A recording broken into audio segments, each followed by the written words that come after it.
नमस्कार दोस्तों, मैं एडवोकेट यशवंत यादव आपका स्वागत करता हूं लाइटवाइज में। आज हम बात करेंगे कि मार्केट में रिकवरी एजेंट या कंपनियों के द्वारा ऐसा भ्रम फैला दिया गया है कि बहुत सारे हमारे पास कॉल आ रहे हैं कि सर 2026 मार्च के बाद सेटलमेंट बंद हो जाएगा क्या, सेटलमेंट नहीं होगा क्या। तो हो क्या रहा है, आज इस पे पूरी वीडियो है कि फाइनेंशियल ईयर का लास्ट क्लोजिंग चल रही है, लास्ट फाइल। तो इसमें क्या होता है, रिकवरी की प्रक्रिया बहुत तेजी से कर दे रहा है। इतना जोर पकड़ ले रहा है रिकवरी एजेंट की प्रक्रिया, क्योंकि लोन की रिकवरी तेजी से कर रहे हैं। लास्ट ईयर है, इनको एनपीए कम दिखाना है, तो एनपीए कम दिखाने के लिए कंपनियां लगातार आपको फोन पे फोन, कॉल पे कॉल करती रहेंगी, मल्टीपल कॉल। आपको तो एक दिन में कभी कभी ऐसा 50-50, 100 भी कॉल आती होंगी। एक फोन आ रहा है, दूसरा वेटिंग पे जा रहा होगा। अगर आप मल्टीपल में डिफॉल्ट है तो आपके साथ श्योर ऐसा होता होगा। और रही बात एजेंट की, उसके बाद एजेंट की, इस समय तो एजेंट की इतनी रिकवरी प्रक्रिया तेज हो गई, बहुत सारे क्लाइंट फोन आता है, सर रिकवरी एजेंट आ गया। अरे भाई रिकवरी एजेंट आ गया, आईडी कार्ड मांगो, विजिट लेटर मांगो, है तो बात करो। ज्यादातर के पास तो विजिट लेटर होता ही नहीं है। आए वो कहेंगे नहीं मुझे विजिट लेटर की जरूरत नहीं। अरे भाई, क्या कंपनी ने आईडी कार्ड तो सबको दिया है? 1000 एम्प्लॉय है तो हजारों लोग क्या हमारे घर पे आके रिकवरी कर सकते हैं? नहीं, जो विजिट लेटर जिसको होगा, जो अथॉराइज्ड होगा वही तो आएगा। तो विजिट लेटर होना चाहिए। और नोटिसों की तो मानो ऐसी बाढ़ आ गई है, रिकॉल नोटिस, डिमांड नोटिस, नोटिसों की नोटिस पे नोटिस, एडवोकेट की नोटिस, कोर्ट की नोटिस, लीगल नोटिस, जो नोटिस है, जो प्रक्रिया है, जो धमकी देना है, सब कुछ ये बहुत तेजी से कर रहे हैं।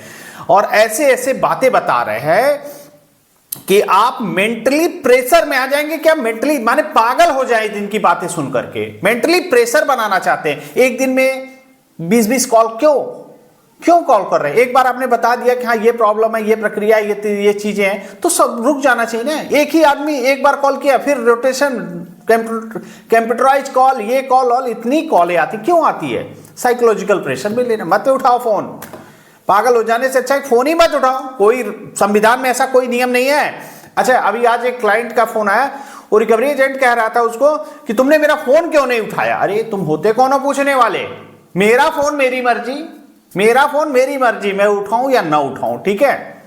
संविधान में ऐसा कोई नियम नहीं है कि आप लोग फोन नहीं उठा रहे हैं तो आपको ऊपर कोई केस हो जाएगा, एफआईआर हो जाएगी, ऐसा कुछ भी नहीं है। तो डरे घबराए नहीं, मेंटली डिस्टर्ब होने से अच्छा है फोन ही मत उठाइए। ज्यादा परेशान करें, number not in phone book on कर लीजिए। जो नंबर आपके मोबाइल में होगा उन्हीं से बात होगी, नहीं तो नहीं होगा। ब्लॉक करिए। और रही बात मार्च 2026 के बाद जो भ्रम फैलाया जा रहा है एजेंटों के द्वारा, कंपनियों के द्वारा, कि मार्च 2026 के बाद सेटलमेंट नहीं होगा, ऐसा एजेंट कह रहे हैं। तो इसमें क्या सच्चाई है? तो आज इस पे वीडियो देखेंगे, पूरी सच्चाई पता चल जाएगी इसमें कितनी सच्चाई है कि नहीं। क्या ऐसा है नियम, आरबीआई ने ऐसा कोई गाइडलाइन जारी किया है? तो पूरा डिटेल में वीडियो देख लीजिए। अब हम आ जाते हैं टॉपिक पे कि अगर आपने लोन लिया है, नहीं दे पा रहे हैं, कंपनियों को अवगत कराने के लिए मैं बार बार आपको कहता हूं, आपने अगर लोन के डिफॉल्ट हो चुके हैं, हो रहे हैं या होने वाले हैं, किसी भी कंडीशन में कंपनी को एक लीगल प्रायर नोटिस दे दीजिए। क्योंकि लीगल प्रायर नोटिस आरबीआई की गाइडलाइन में है। आरबीआई ने कहता है अगर आपने लोन लिया, डिफॉल्ट कर गए, नहीं दे पाए किसी विषम परिस्थिति के कारण, तो कंपनी को कैसे पता आपके साथ क्या हो रहा है? आपके पास पैसे हैं कि नहीं है, देना चाहते हैं, नहीं देना चाहते, क्या प्रॉब्लम है, क्या समस्या है, क्या आपने कंपनी को अवगत कराया? तो आपका जवाब होना चाहिए हाँ कराया, मैंने कंपनी को लीगल प्रायर नोटिस दिया। तो सबसे पहला काम है, कंपनी को आप लीगल प्रायर नोटिस जरूर दे दीजिए। और ये लीगल प्रायर नोटिस खुद एडवोकेट मत बनिए, एडवोकेट के लेटर हेड पे जाना चाहिए, अपने नहीं कि मैंने ही तैयार किया और मैं ही भेज दे रहा हूं। क्योंकि लीगल प्रायर नोटिस एक मजबूत ड्राफ्ट होना चाहिए, उसमें एडवोकेट के माध्यम से, एडवोकेट के लेटर हेड पे होना चाहिए। तो ये चीज आपको होना चाहिए कि जो भी नोटिस आए उसको एडवोकेट के लेटर हेड पे और रजिस्टर्ड डाक से भेजिए, ताकि उसकी ट्रैकिंग आईडी से पता चल जाए मैंने कंपनी को अवगत कराया है, उसकी ट्रैकिंग आईडी, डिलीवरी रिपोर्ट हो चुका है। और आरबीआई का कोई ऐसा आदेश आया है जो आज सेटलमेंट अब होना बंद हो जाएगा? तो सेटलमेंट होता था, सेटलमेंट होता है, सेटलमेंट होता रहेगा। आरबीआई का ऐसा कोई सर्कुलर नहीं, कोई गाइडलाइन, कोई आदेश ऐसा नहीं है कि मार्च 2026 के बाद सेटलमेंट बंद हो जाएगा। ये जो भ्रम फैलाया गया है ताकि कंपनी का एनपीए बहुत ज्यादा ना हो, एनपीए का रेशियो कम हो, ताकि सेटलमेंट हो। इस समय प्रेशर, जो मेंटली ये प्रेशर, उनका लास्ट क्लोजिंग चल रहा है, जो टाइम उनका बहुत प्रेशर वाला है, मार्च में उनको क्लोजिंग करना है, ईयरली क्लोजिंग हो रही है कि कितना एनपीए है, क्या नहीं, कंपनियों को जवाब देना पड़ेगा, आरबीआई को बताना पड़ेगा कंपनी का कितना एनपीए है। तो अगर पैसे हैं तो पैसे दे दीजिए, जब पैसे नहीं हैं तो कम से कम कंपनी को आपने लीगल प्रायर नोटिस दे दीजिए, इन्फॉर्म कर दीजिए, बता दीजिए, और सहमति होती है तो समझौता हो जाता है। समझौता होना मतलब बैंक है, आप में उनके ऊपर प्रेशर है, सेटलमेंट का ऑफर आता है, सेटलमेंट का लेटर आता है, अगर वो जेन्युइन है, क्योंकि सेटलमेंट का फर्जी भी लेटर भेज देते हैं, व्हाट्सएप पे भेज देते हैं, आपको मेल करके भेज देंगे, अपने ईमेल आईडी से भेज देंगे, तो ऐसे वेरीफाई करना पड़ेगा। ऐसा नहीं कि अपने ईमेल आईडी से भेज दिया और आप सोच लिए कि नहीं ये जेन्युइन है, उसको वेरीफाई करना पड़ेगा, फर्जी तो है, फर्जी ही हो सकता है।